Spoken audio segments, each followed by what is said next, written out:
నమస్తే అండి, welcome to my channel Lakshmi Ramana recipes. ఈరోజు మనం ఒక రెండు మంచి రుచికరమైన కాంబినేషన్ బ్రేక్ఫాస్ట్ చట్నీస్ని ఎలా ప్రిపేర్ చేసుకోవాలో చూద్దామండి. మామూలుగా మనం మార్నింగ్ బ్రేక్ఫాస్ట్లోకి దోశ అలాగే ఇడ్లీ చేసుకుంటూ ఉంటాం కదా అండి. అందులోకి రెండు మంచి రుచికరమైన చట్నీస్ని నేను ఈరోజు ప్రిపేర్ చేశానండి. అదేంటంటే కొబ్బరి చట్నీ అండి, అలాగే ఎర్రకారం. ఇది రాయలసీమ స్పెషల్ అన్నమాట. సూపర్ టేస్టీగా ఉంటుంది. కాబట్టి ఈరోజు మనం ఈ కొబ్బరి చట్నీ అలాగే ఎర్రకారంని ఎలా ప్రిపేర్ చేసుకోవాలో చూసేద్దామండి. ఆల్రెడీ నేను దోశని ఎలా ప్రిపేర్ చేసుకోవాలో అలాగే మంచి సాఫ్ట్గా ఉండే ఇడ్లీలని ఎలా ప్రిపేర్ చేసుకోవాలో దానికి కావలసిన బ్యాటర్ని కూడా డిఫరెంట్ స్టైల్లో నేను వీడియోస్ పోస్ట్ చేసి ఉన్నాను. ఒకసారి చూసి ఆ విధంగా మీరు అంటే నేను ఒకే పిండితో దోశ ఇడ్లీ ప్రిపేర్ చేస్తానండి. ఒకసారి చూసి ఈ విధంగా మీరు దోశ ఇడ్లీని ప్రిపేర్ చేసేసుకొని నేను చేసిన విధంగా ఈ కొబ్బరి పచ్చడి అలాగే ఎర్రకారంని ప్రిపేర్ చేసుకొని తిని చూడండి. చాలా టేస్టీగా ఉంటుందండి. కాబట్టి ఈరోజు మనం ఈ రెండు చట్నీలు కొబ్బరి చట్నీ అలాగే ఎర్రకారంని ఎలా ప్రిపేర్ చేసుకోవాలో కావలసిన పదార్థాలు తయారీ విధానం ఒకసారి చూసేద్దామండి. ఇప్పుడు ముందుగా కొబ్బరి చట్నీని ప్రిపేర్ చేసేసుకుందాం.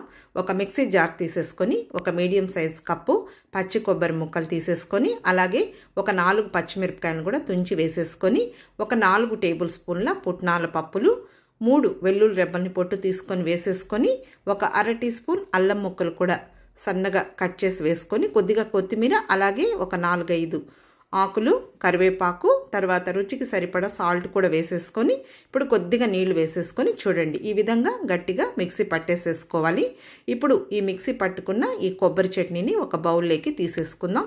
ఈరోజు నేను ఈ కొబ్బరి చట్నీని కొద్దిగా గట్టిగానే ప్రిపేర్ చేశానండి. మీరు కావాలంటే ఇందులో కొద్దిగా నీళ్లు కూడా వేసేసుకోవచ్చు. ఇప్పుడు మనం ఈ కొబ్బరి చట్నీకి పోపు వేసేద్దాం.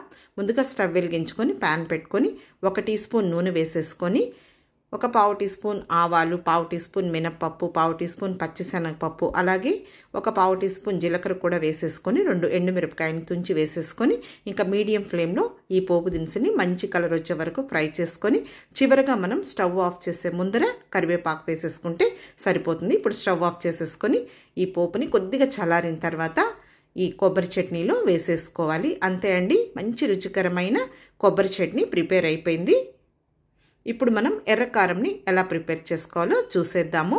ముందుగా మిక్సీ జార్ తీసేసుకొని ఒక 10 మీడియం సైజులో ఉన్న ఎండుమిరపకాయని తుంచి వేసేసుకొని అలాగే ఒక మీడియం సైజులో ఉన్న టమాటోని ముక్కలుగా కట్ చేసి వేసుకొని ఒక పెద్ద ఉల్లిపాయని చిన్న ముక్కలుగా కట్ చేసి వేసేసుకోవాలి. అలాగే ఒక 10 వెల్లుల్లి రెబ్బల్ని పొట్టు తీసుకొని వేసేసుకొని రుచికి సరిపడా రాళ్ళుప్పు వేసేసుకొని ఇప్పుడు కొద్దిగా నీళ్లు వేసేసుకొని ఈ విధంగా గ్రైండ్ చేసేసుకోవాలి. దీనికి మనం కావాలంటే పోపు వేసేసుకోవచ్చు, లేదు ఇలా డైరెక్ట్గా తినచ్చండి. దీన్ని మనం ఫ్రిడ్జ్లో కూడా పెట్టేసేసుకోవచ్చు. ఇప్పుడు ప్రిపేర్ చేసి పెట్టుకున్న ఈ రెండు చట్నీలని ఒక ప్లేట్లోకి తీసేసుకున్నానండి. ఇప్పుడు నేను దోశలు అలాగే ఇడ్లీలను కూడా ప్రిపేర్ చేసేసాను. కాబట్టి మీరు కూడా ఒకసారి ఈ విధంగా ఈ కాంబినేషన్ కొబ్బరి చట్నీ అలాగే ఎర్రకారంతో ఇలా క్రిస్పీగా కావాలన్నా దోశలు వేసుకోవచ్చు, లేదు కొంచెం మెత్తగా మందంగా కూడా దోశలు వేసేసుకోవచ్చండి. ఆల్రెడీ నేను చెప్పాను కదా అండి, వీడియో పోస్ట్ చేసి ఉన్నాను. ఒకే బేటర్తో నేను ఇడ్లీ అలాగే దోశను ప్రిపేర్ చేస్తానండి. కాబట్టి మీరు కూడా ఒకసారి తప్పకుండా ట్రై చేయండి.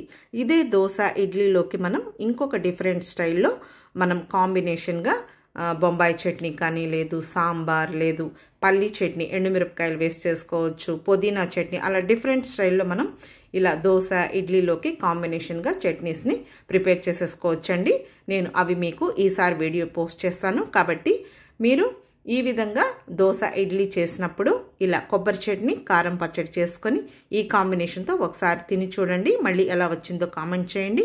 చాలా బాగుంటుంది. ఈ వీడియో మీకు నచ్చినట్లయితే నా యూట్యూబ్ ఛానల్ లక్ష్మీ రమణ రెసిపీస్ని కొత్తగా చూస్తున్న వారైతే నా ఛానల్ని తప్పకుండా సబ్స్క్రైబ్ చేసుకోండి. ఇంకొక మంచి కాంబినేషన్ బ్రేక్ఫాస్ట్ చట్నీస్తో మళ్ళీ కలుద్దాం. నమస్తే అండి.